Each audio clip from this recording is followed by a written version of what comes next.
खुलुमबाय बेयो बड'लेण्ड इंखं टेलिभिजन दिनै 1 जुन 2021 मंगलबार खालि सानसेनि बरादखौ नोंथांमोननि खाथियाव लाबोदों आं सदानन्द दैमारिया।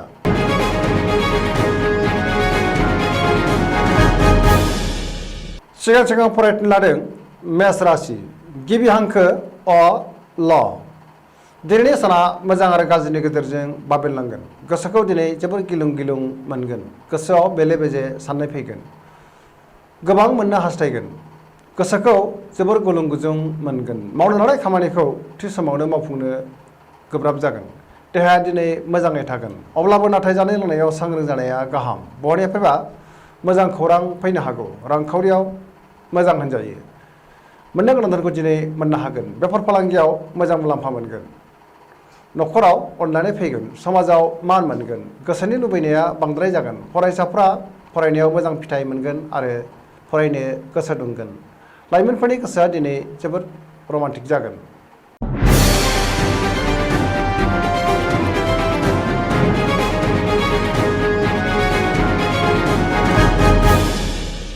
वृष राशि गिबि हांखो इ उ ब। दिनैनि साना बारा मोजां नङा।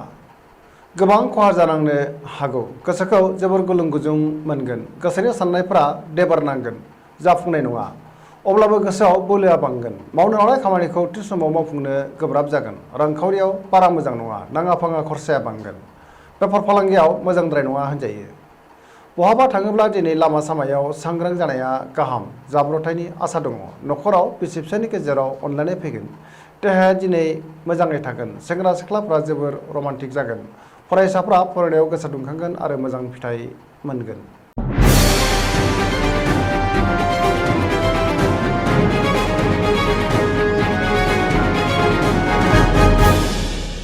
मिथुन राशि गिबि हांखो ख स। दिनैनि साना जोबोर मोजां। गोसोखौ जोबोर गोजोननाय मोनगोन। देहाया दिनै मोजाङै थागोन। अब्लाबो नाथाय जानाय लोंनायाव सांग्रां जानाया गाहाम। रांखावरियाव जोबोर मोजां होनजायो। आरजिनाय धोनखौ दोनथुमनो हागोन। बेफार फालांगियाव जोबोर मोजां मुलाम्फा मोनगोन। आयआ बांगोन। न'खराव बिसि फिसायनि गेजेराव अनलायनाय फैगोन। बिदा फंबायनि हेफाजाब मोनगोन। बिमा बिफानि अननाय आरो बोर मोनगोन। समाजाव मान मोनगोन। गोसोनि बोलोआ बांगोन। मावनो लानाय खामानिखौ थि समावनो मावफुंनो हागोन। गुबुननि गोसोखौ बोनो हागोन। गुबुनजों गोरोबनानै थानो रोंगोन। बिदा एबा फंबायजों मोजां सोमोन्दो लाखिनो रोंगोन। लाइमोनफोरनि गोसोआ दिनै जोबोर रमान्टिक जागोन आरो गावबा गावनि गोसोनि साननायखौ फोरमायलायनोबो हागोन। फरायसाफ्रा फरायनायाव गोसो दुंखांगोन आरो मोजां फिथाइ मोननो हागोन। सरासनस्रायै दिनैनि साना जोबोर मोजां आरो मोजाङैनो बारग'लांगोन।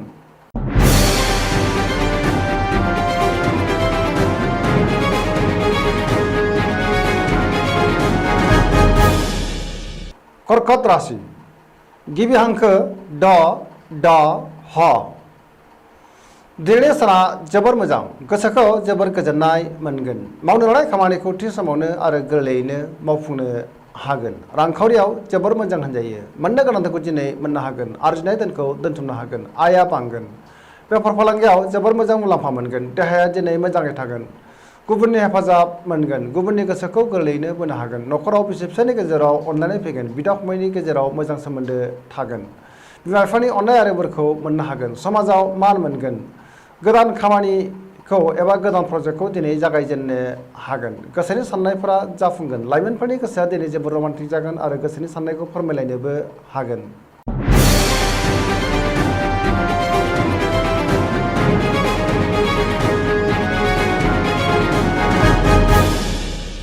सिंह राशि गिबि हांखो म ट।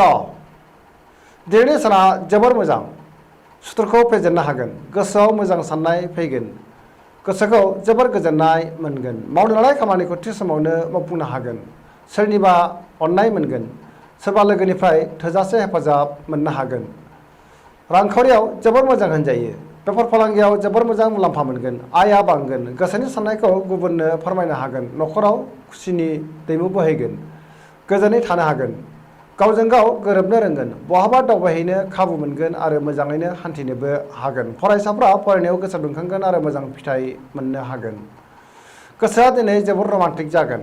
धोरोमारि बिथिङावबो गोसो दुंखांगोन। सरासनस्रायै दिनैनि साना जोबोर मोजां आरो मोजाङैनो बारग'लांगोन।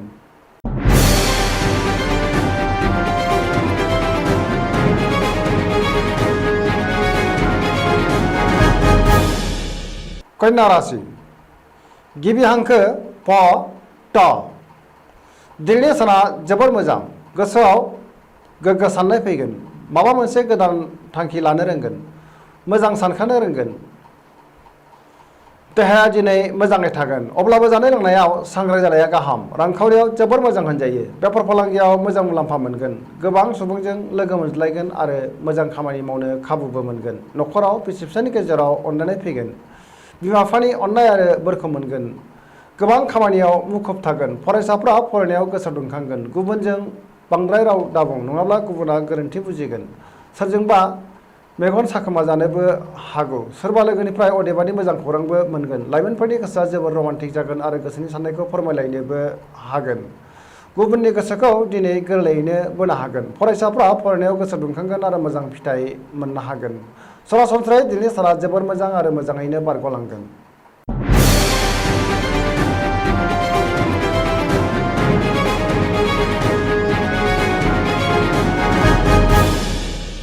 तुला राशि गिबि हांखो र ट दिनैनि साना जोबोर मोजां गोसोखौ जोबोर गोजोननाय मोनगोन गोसोनि बोलोआ बांगोन गोसोनि साननायफोरा जाफुंगोन मावनो लानाय खामानिखौ थि समावनो आरो गोरलैयैनो मावफुंनो हागोन गुबुननि गोसोखौ गोरलैयैनो बोनो हागोन देहाया दिनै मोजाङै थागोन रांखावरियाव जोबोर मोजां होनजायो मोननो गोनांखौ दिनै मोननो हागोन आरजिनाय धोनखौ दोनथुमनोबो हागोन न'खराव बिसि फिसायनि गेजेराव अनलायनाय फैगोन समाजाव मान मोनगोन बेफार फालांगियाव गोबां मुलाम्फा मोननो हागोन नाथाय अब्लाबो खरसायाबो बांगोन गुबुनजों बाख्नाय जागोन मोखाङाव मिनिनाय फैगोन बयजोंबो बाख्नाय जानानै गोसोखौ दिनै जोबोर गोजोननाय मोनगोन फरायसाफ्रा फरायनायाव गोसो दुंखांगोन आरो मोजां फिथाइ मोननो हागोन सरासनस्रायै दिनै साना जोबोर मोजां आरो मोजाङैनो बारग'लांगोन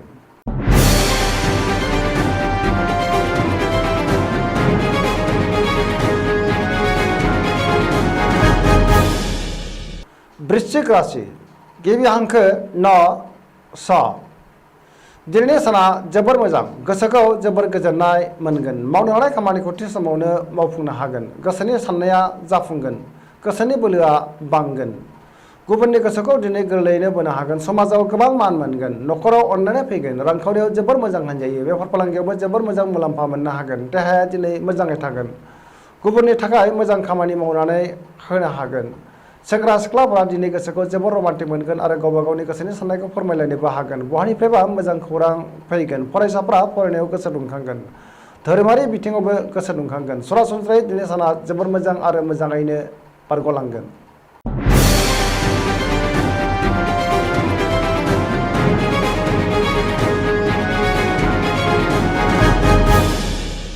धनु राशि गिबि हांखो ढ फ भ दिनैनि साना जोबोर मोजां गोसोनि साननाय आरो लुबैनाया जाफुंजोबगोन गोसोआव बोलो बांगोन बहाबा थांनो गोसो जागोन आरो बेरायहैनो हागोन मोजाङैनो हान्थिनोबो हागोन मावनो लानाय खामानिखौ थि समावनो मावफुंनो हागोन सिगांनि बबेबा आद्रा खामानिखौ मावफुंनो हागोन गोसोनि साननाया जाफुंगोन रांखावरियाव जोबोर मोजां होनजायो मोननो गोनांखौ दिनै मोननो हागोन बेफार फालांगियाव जोबोर मोजां मुलाम्फा मोनगोन समाजाव गोबां मान मोनगोन देहाया दिनै मोजाङै थागोन न'खराव अनलायनाय फैगोन बिमा बिफानि अननाय आरो बोरखौ मोननो हागोन सेंग्रा सिख्लाफ्रा गावबा गावनि गोसोनि साननायखौ फोरमायलायनोबो हागोन आरो गोसोआ जोबोर रमान्टिक जागोन गुबुननि हेफाजाब मोननो हागोन फरायसाफ्रा फरायनायाव गोसो दुंखांगोन आरो मोजां फिथाइ मोनगोन सरासनस्रायै दिनै साना जोबोर मोजां आरो मोजाङैनो बारग'लांगोन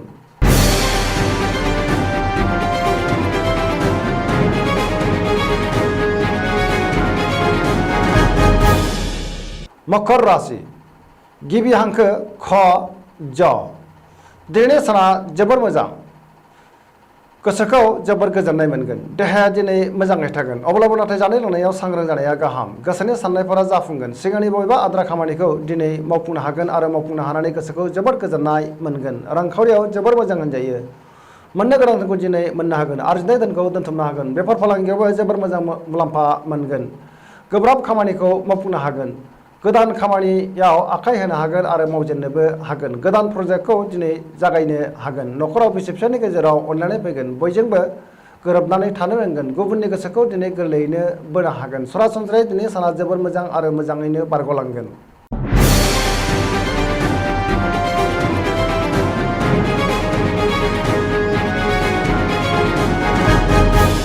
कुम्भ राशि गिबि हांखो ग स स दिनै साना जोबोर मोजां गोसोखौ जोबोर गोजोननाय मोनगोन गोसोआव पजिटिभ एनार्जिनि गोहोम गोग्लैगोन मावनो लानाय खामानिखौ थि समावनो मावफुंनो हागोन सिगांनि बबेबा आद्रा खामानिखौबो दिनै गोरलैयैनो मावफुंनो हागोन रांखावरियाव जोबोर मोजां होनजायो बेफार फालांगियावबो जोबोर मोजां मुलाम्फा मोनगोन देहाया दिनै मोजाङै थागोन अब्लाबो नाथाय जानाय लोंनायाव सांग्रां जानाया गाहाम न'खराव बिसि फिसायनि गेजेराव अनलायनाय फैगोन गोदान बबेबा खामानिखौ दिनै जागायजेननो हागोन आरो आखाइ होजेननोबो हागोन गुबुननि सुबुरुन लानानै खामानिखौ मावब्ला बांसिन मुलाम्फा जागोन ससियेल मिडियायाव जेबो कमेन्ट होआब्ला मोजां नङाब्ला गुबुना गोरोन्थि बुजिनो हागौ फरायसाफ्रा फरायनायाव गोसो मोनगोन आरो मोजां फिथाइ मोनगोन लाइमोनफोरनि गोसोआ दिनै जोबोर रमान्टिक जागोन आरो गावबा गावनि गोसोनि साननायखौ फोरमायलायनोबो हागोन सरासनस्रायै दिनै साना जोबोर मोजां आरो मोजाङैनो बारग'लांगोन